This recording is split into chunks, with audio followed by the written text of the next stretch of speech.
अब हम पुण्यात्माओं ज्ञान तो सुन लेते हैं और भक्तों के साथ हो रहे लाभ भी हम सुनते हैं, फिर हमारे को नहीं लाभ मिलते हैं, उसका कारण क्या है,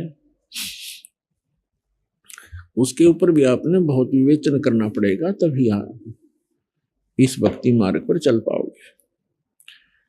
उसके कई कारण होते हैं। जैसे एक भक्त ने दीक्षा ली और तुरंत ही राहत मिल गया उसको, और दूसरे भक्त ने दीक्षा उसी दिन ली और 6 महीने हो गए उसको राहत नहीं मिल पा रहा है, तो पुण्यात्मा राहत तो मिलेगी उसको भी है। अब जैसे एक ही हॉस्पिटल में 2 रोगी चले गए, एक का रोग इतना गहरा नहीं था, उसको एक ही इंजेक्शन में राहत मिल गई, और दूसरे का रोग ज्यादा गहरा है तो उसको टाइम लगेगा, 6 महीने भी लग सकते हैं, 1 वर्ष भी लग सकता है, और तरीका ही नहीं है और ट्रीटमेंट ही नहीं है और कोई औषधि ही नहीं है, तो उसको पूरा ही करें। ये ना देखे कि उसको तो कल छुट्टी मिल गई, मैं अभी यही लेटा हूं, तो डॉक्टर कोई बालक नहीं, अज्ञानी नहीं। तो इसी प्रकार ये सोचे कि युगों युगों के कष्ट, युगों युगों के पाप हम संग्रहित किए फिर रहे हैं, अभी तक इसका सुचारू उपचार करने वाला कोई मिला नहीं था। अब परमात्मा ने वो सारी औषधि उपलब्ध करा रखी हैं, इसमें थोड़ा धैर्य चाहिए। फिर परमात्मा कहते हैं धीरे धीरे रे मना, धीरे सब कुछ होवे, माली सिंचे 100 घड़ा, ऋतु आए फल होवे।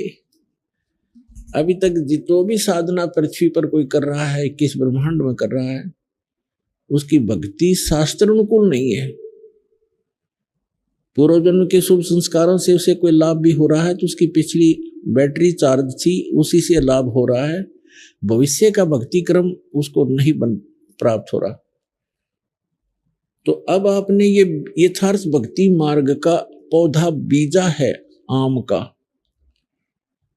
और पहले हमने बबूल बो रखी थी, तो अब आम का पौधा बीजा है। तो पौधा बीजने के बाद उसकी सिंचाई करते हैं, उसकी सुरक्षा करते हैं, और उसमें उसको समय देते हैं।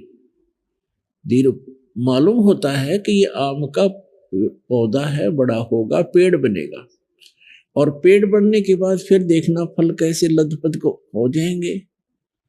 तो इसी प्रकार ये सत्य नाम रूपी आम का जो पेड़ आपने बोया है पौधा, इसको पेड़ बनने दो, जल्दी ना करना, फिर देखना।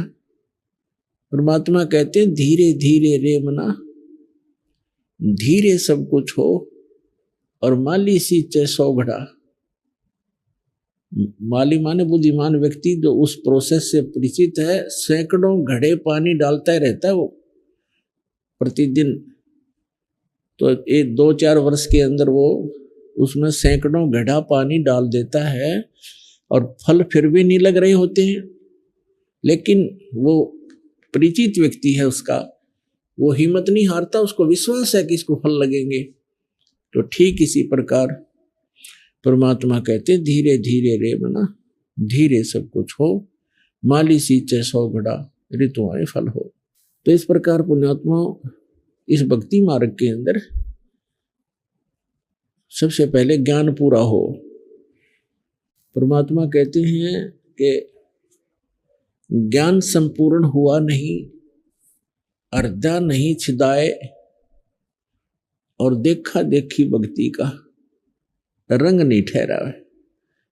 जब तक ज्ञान पूरा नहीं होगा, और आप केवल इसीलिए यहां आ जाते हो कि देखिए फलाने भक्त को इतना लाभ मिल गया है, और आपको भी मिल गया लाभ आते ही, 1 मिल गया, 2 मिल गए, 3 मिल गए, और चौथा ना मिला आपको लाभ, जो देना आवश्यक नहीं होगा भगवान को, भगवान के लिए, तो वो जिसको ज्ञान संपूर्ण नहीं है, तो उस चौथी बार लाभ ना होने से ही वो विमुख हो जाएगा, और तो कहीं मिलना ही नहीं, फिर यहां से और खत्म हो जाता है वो व्यक्ति। तो इसके लिए परमात्मा कहते हैं ज्ञान संपूर्ण हुआ नहीं, हृदय नहीं छिदाए, हृदय के अंदर कसक नहीं बनी कि सचमुच ये ज्ञान यही है, पृथ्वी पर भगवान है तो यही है, और समाधान है तो यही है, और हमें लाभ नहीं हो रहा तो कोई रजा है दाता की। कभी तो सुनेंगे। उसके लिए क्या बताया भगवान ने, राम नाम रटते रहो,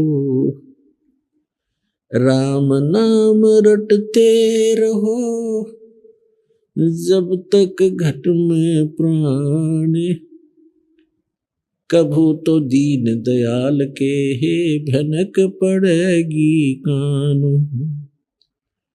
उसके लिए तरीका बताया है कि जो भक्ति दे रखे इसको करते ही रहना, और कभी तो दीन दयाल के कानों में भनक पड़ेगी, कभी सुनेगा गरीबों की, अवश्य सुनते। तो इस दृष्टिकोण से इस मार्ग को सफल बनाना है। और वैसे परमात्मा से कोई चीज छुपी नहीं है, उनको सब मालूम है मेरे बच्चों को किस वस्तु की आवश्यकता है और कौन सी कब देना है और ना देना है। तो हमने केवल एक हठ नहीं बनाना होता कि हमें ये काम हुआ तो ठीक है, नहीं तो भगवान नहीं है। परमात्मा जैसे डॉक्टर के ऑपरेशन थिएटर में आने के बाद मरीज की नहीं चलती, और वहां यदि मरीज अपनी चलाता है, डॉक्टर के ट्रीटमेंट में डिस्टरबेंस करता है, तो सफलता नहीं पाता। तो आप जी को जिस दिन दीक्षा मिल जाती है, आपका प्रवेश हो जाता है इस जन्म मरण के रोग काटने वाले हॉस्पिटल में,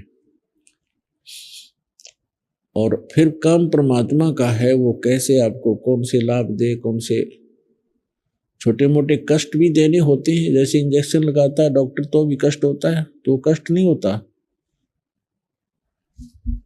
वो ट्रीटमेंट का एक हिस्सा है। ठीक इसी प्रकार छोटे मोटे अगर फिर भी कष्ट आते हैं तो परमात्मा के ट्रीटमेंट के एक हिस्सा समझना।